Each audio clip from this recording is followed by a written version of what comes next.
මම සරත් තේරිගමගේ අද ඔබ මේ එකතු වෙලා ඉන්නේ මගේ YouTube channel එකේ පළවෙනි වීඩියෝ එකට. අපි මේක නම් කරලා තියෙන්නේ Virtue Vibes with තේරිගමගේ කියලා. Virtue කියන්නේ හොඳ පුරුදු හැදියාව. එතකොට ඉංග්‍රීසි සාහිත්‍යයෙන් අපට ගත හැකි කරුණු අපේ ජීවිතේ හදාගන්න ගත හැකි කරුණු තමයි අපි මෙතන සාකච්ඡා කරන්නේ. මේ channel එක ඉංග්‍රීසි සාහිත්‍ය සිලබස් එකකට උගන්වන එක නෙමෙයි. ඒ නිසා මම මෙතන වැඩිපුර ටෙක්නික්ස් ගැන එවැනි දේවල් විභාගයට අදාළ දේවල් කතා කරන්නේ නැහැ. මම කතා කරන්නේ මම දීර්ඝ කාලයක් සිට ඉංග්‍රීසි සාහිත්‍ය උගන්වලා ඒ ලබාගත් එකතු කරගත් අත්දැකීමේ ඔබට වැදගත් කියලා හිතන යමක් පිළිබඳව කතා කරන්නේ. එතකොට අද පළවෙනි වීඩියෝ එක හැටියට මම තෝරගත්තේ The Seven Ages of Man කියන විලියම් ෂේක්ස්පියර්ගේ පොයම් එක. The Seven Ages of Man. මේක අපි ගොඩක් කලින් ඉංග්‍රීසි සාහිත්‍ය විෂය නිර්දේශය උගන්වලා තියෙන ළමයිට William ෂේක්ස්පියර්ගේ The Seven Ages of Man. ඇත්තටම මේක පොයම් එකක් හැටියට ලියපු එකක් නෙමෙයි. විලියම් ෂේක්ස්පියර් කියන්නේ කවුද කියලා බලුවොත්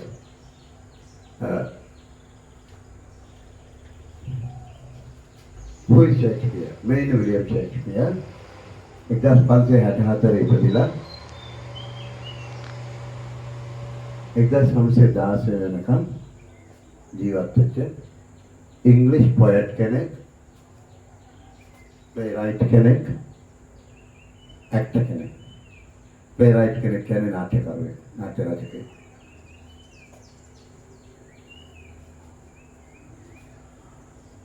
අපිට සංගීතයට බීතෝවන් වගේ, භෞතික විද්‍යාවට ගියොත් නිව්ටන් වගේ, ඉංග්‍රීසි සාහිත්‍යයට ගියොත් වඩාත්ම වැදගත් වෙන්නේ අපිට විලියම් ෂේක්ස්පියර්. එනිසායි මම විලියම් ෂේක්ස්පියර් මුලින්ම තෝරගන්නේ. Bard of Avon කියලා යට අපි කියනවා. එයා ජීවිත කාලය තුල ප්ලේස් නැත්නම් නාට්‍ය 38ක් ලියලා තියෙනවා. හිතන්නම නාට්‍ය 38. ඔයගොල්ලෝ දන්න සිංහල පාඨකයා අතර ජනප්‍රිය As You Like It, Romeo and Juliet, Julius Caesar, Antony and Cleopatra, Merchant of Venice, Venice වෙලඳ කියලා සිංහල ට්‍රාන්ස්ලේෂන් එක තියෙනවා. අර මස්රාත්තුල මිල්ලපු කතාව තියෙන්නේ. මේ ඔක්කොම ෂේක්ස්පියර් නිර්මාණ. ඒ වගේම ෂේක්ස්පියර් සොනට්ස් කියලා විශේෂ කවි විශේෂයක්. එවැනි සොනට්ස් 154ක් තියෙනවා. හිතන්නකෝ සොනට්ස් 154ක් කවි 154ක් ලියුවා කියවහම ඒවයින් ගොඩක් ගේ හිතේ ඇඳුණු ගැන්නම් ගැන ලියලා. හරිම ලස්සනයි. Shall I compare thee to the summer's day කියන සොනට් එකේ අපි වෙන දවසක කතා කරමු. එතකොට මම දැන් ආපහු වෙනවා The Seven Ages of Man වලට. මේක As You Like It කියන ඩ්‍රාමා එකේ එන කොටසක්. මෙතනදී මිනිසුන්ගේ ජීවිතේ කොටස් 7කට බෙදනවා. 7 ages කිව්වේ එක මෙතෙන් තුල ඉන්නවා වගේ. මේ ඉන්නේ infant බබා. මේ ඉන්නේ school boy. දෙවෙනි එක. මේ ඉන්නේ lover. මේ ඉන්නේ soldier. මේ ඉන්නේ justice.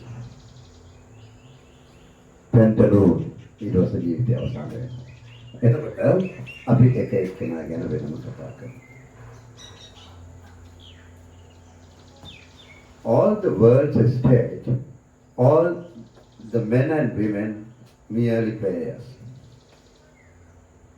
චෙක්ෂි පටන් ගන්න එහෙමයි. මේක අපි හැමෝම අතරේ ගොඩක් ජනප්‍රිය කියමනක්. සිංහලෙන්ත් කියනවා ලෝකයේ රගමඩලකින් අපි එහි නළුවන් වෙන්නේ. නිලියන් නැත්තේ නෑ නළු නිලියන් වෙන්නේ. Right? Shakespeare කියන්නේ all the men and women merely players.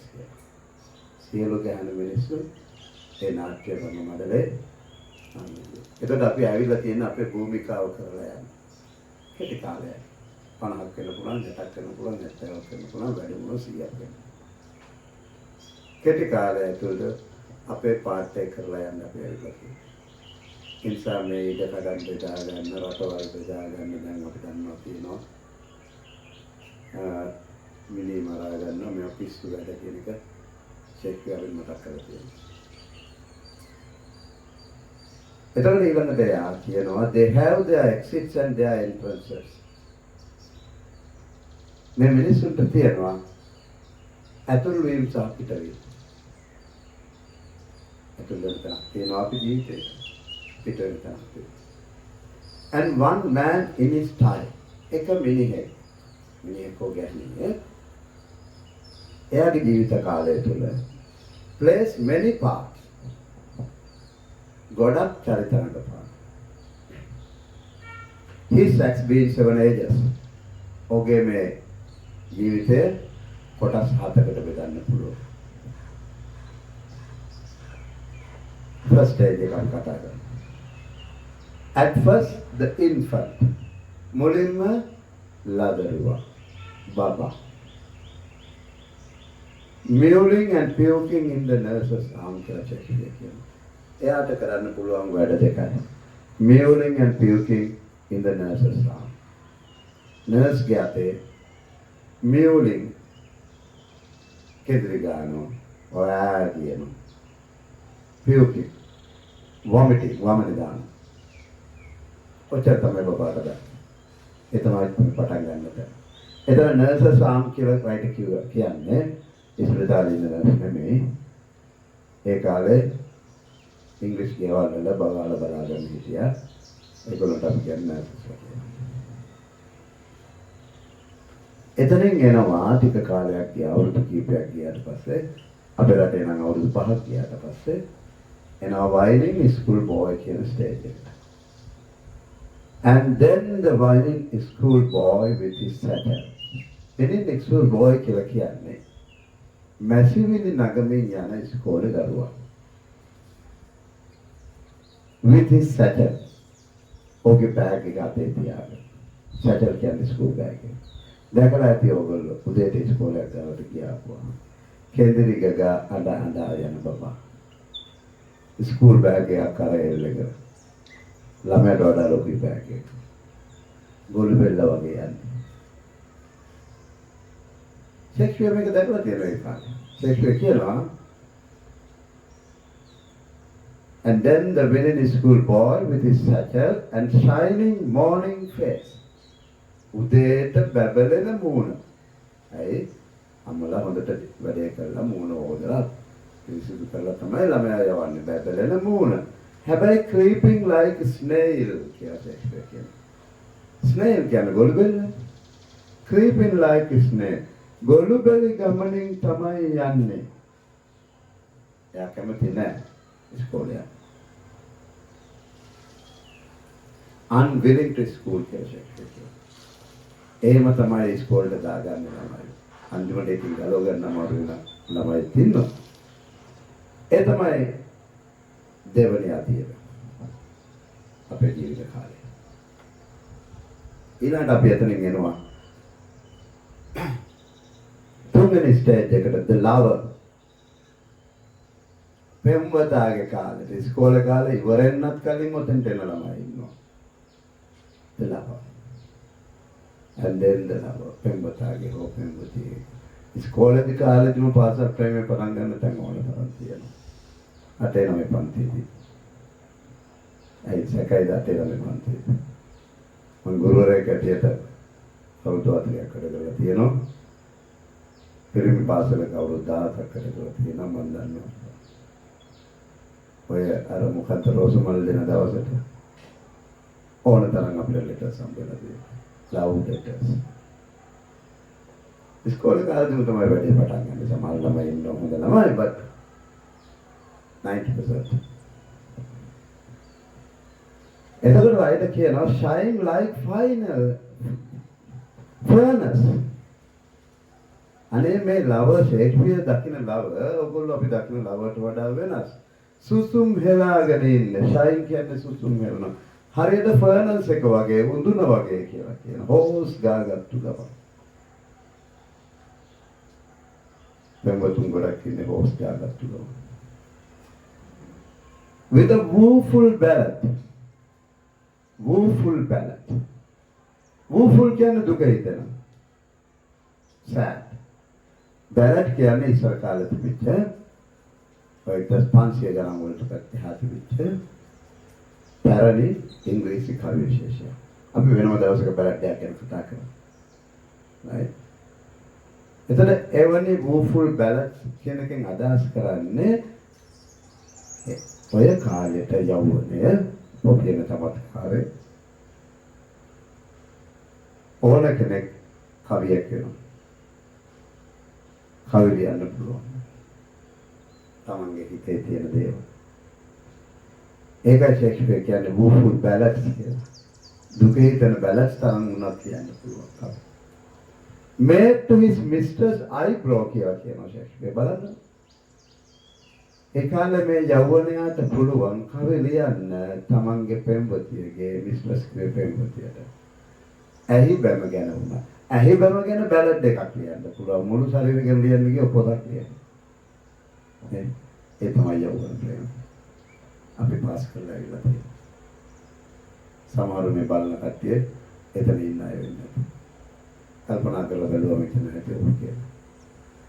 Pass කරලා අපයට අතීතයට ගිහිල්ලා flashback කරලා බලන්න. ඔව් නේද කියලා. ඊළඟට යනවා හතරවෙනි ස්ටේජ් එකට මේ තමයි තරුණයා. ෂේක්ස්පියර් කියනවා දෙන සෝල්ජර් කියලා. සොල්දාදුවා කියලා. ෂේක්ස්පියර් කාලේ ගොඩක් තරුණයෝ සොල්දාදුවෝ වෙලා රජුරත්ගේ හමුදාවේ යුද්ධයට ගියා. එසා සෝල්ජර් කියන වචනේ යූස් කරනවා. මේ සෝල්ජර්ගේ කාලේ තරුණයා full of strange oaths and bearded like the part. Full of strange oaths කියලා කිව්වේ ඔහු oaths කියන්නේ ප්‍රතිඥා දෙනවා කියන එක. ඔහු ප්‍රතිඥා දෙනවා. අමුතු ප්‍රතිඥා රට රැක ගන්න, දේශය රැක ගන්න, භෞමික අඛණ්ඩතාවය රැක ගන්න ප්‍රතිඥා දෙනවා. And bearded like the part ෂේක්ස්පියර්ගේ මේ තරුණයා රැවුල තියෙන එකනේ. bearded රැවුල තියෙනවා. bearded like the part කියලා කියනවා. දැන් part කියන්නේ leopard කියන එක ෂෝට් කරලා වෙන්න පුළුවන්. ව්‍යාග්‍රේක් වගේ. රවුටයි. jealous in honor, sudden and quick in quarrel කියලා කියනවා. jealous in honor.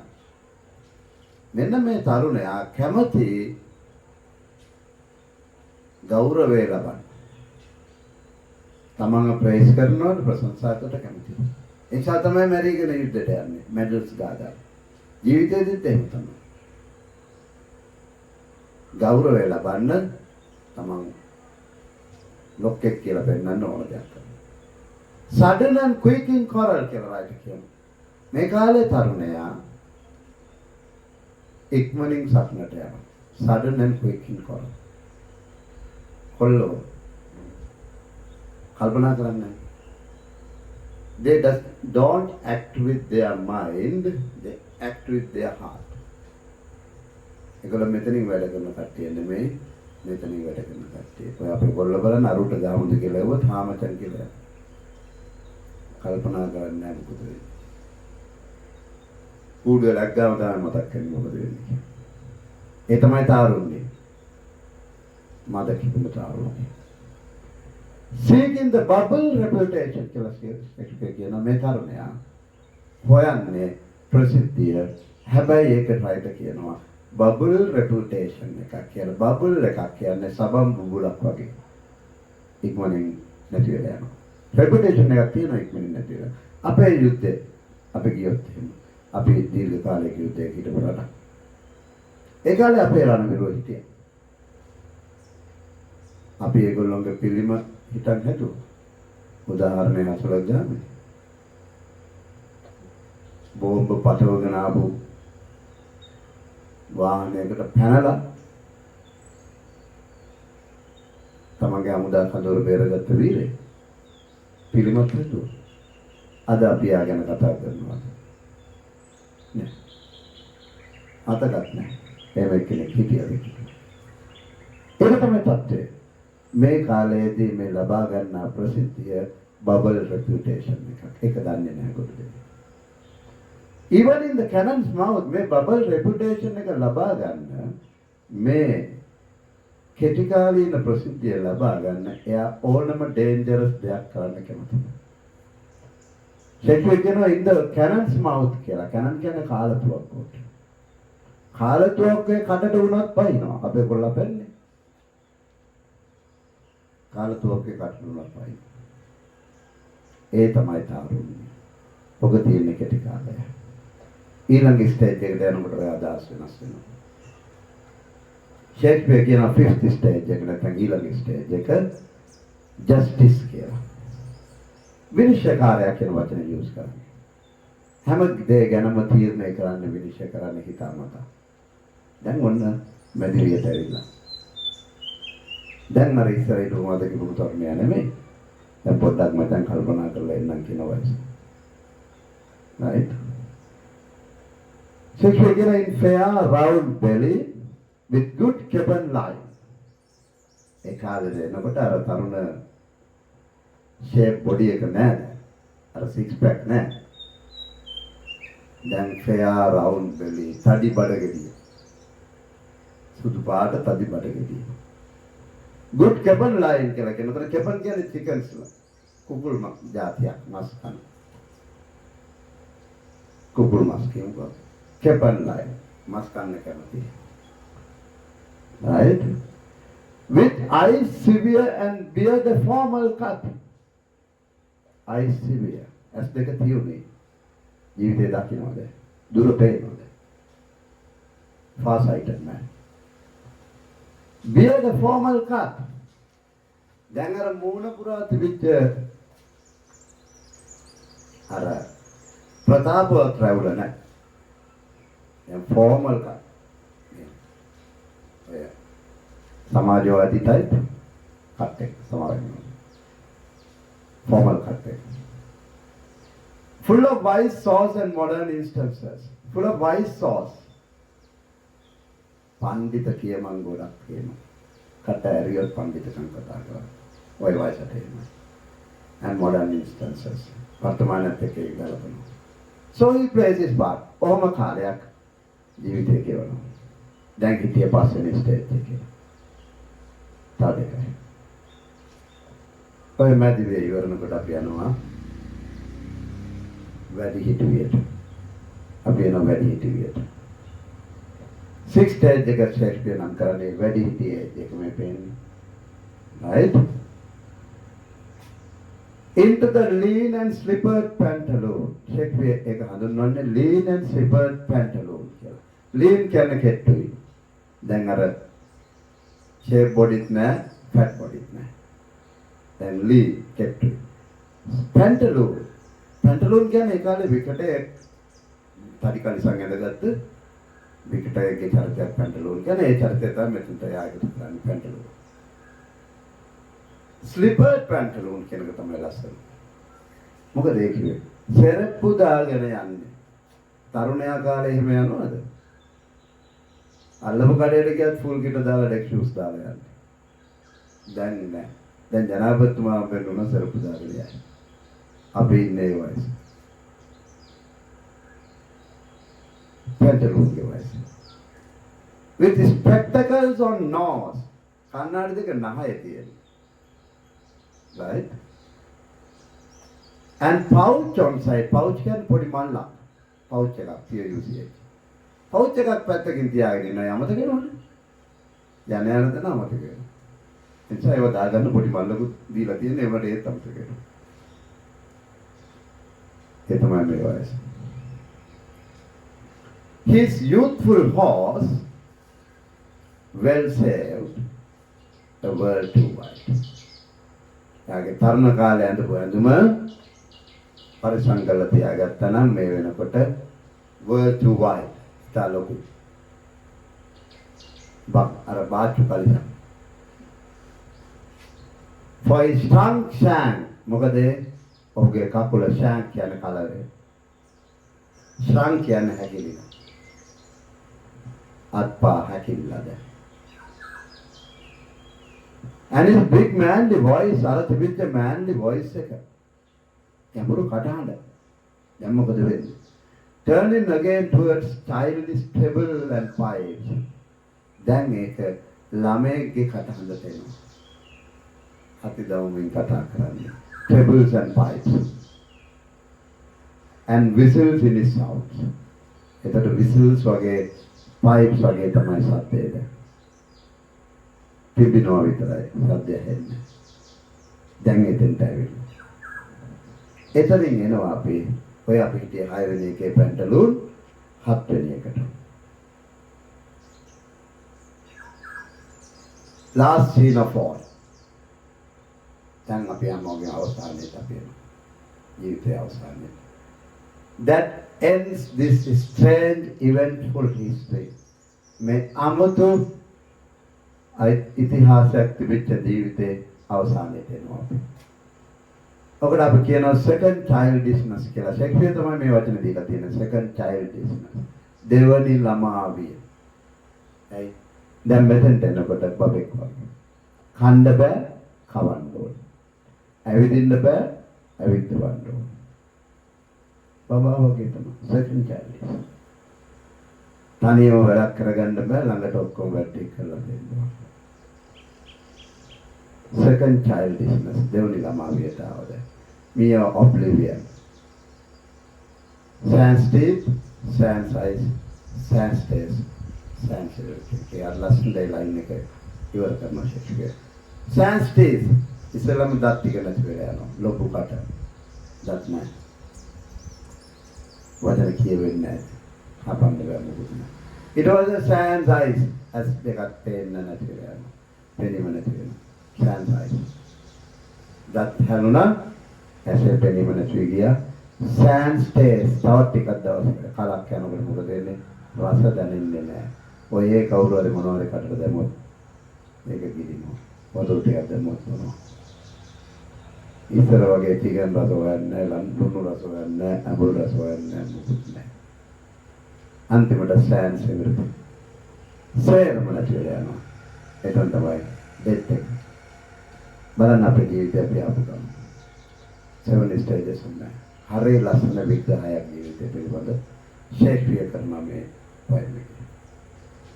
අපි ඉදිරියට තව මේ වගේ ලස්සන කවි ලස්සන පොයම් short stories වල කොටස් novels වල කොටස් අපි කතා කරනවා. ඔබේ ජීවිතේට යමක් ඉගෙන ගන්න ඇති කියලා මම හිතනවා. මේ පාඩමට මේ කවියට. එහෙනම් ඔබ මේකට කැමති නම් මගේ කතාවෙන් ඔබ යමක් ඉගෙන ගත්තා නම් subscribe කරන්න channel එක share කරන්න යාළුවන්ට කියන්න තවත් එකතු වෙන්න කට්ටිය. අපි ඊළඟ poem එකේදී අපි song එකක් කතා කරනවා. ඒ song එකේ අපි කතා කරමු අපිට තියෙන ලොකුම ප්‍රශ්නයක් generation gap එක. परंपरा देके ही जैसा Thank you very much.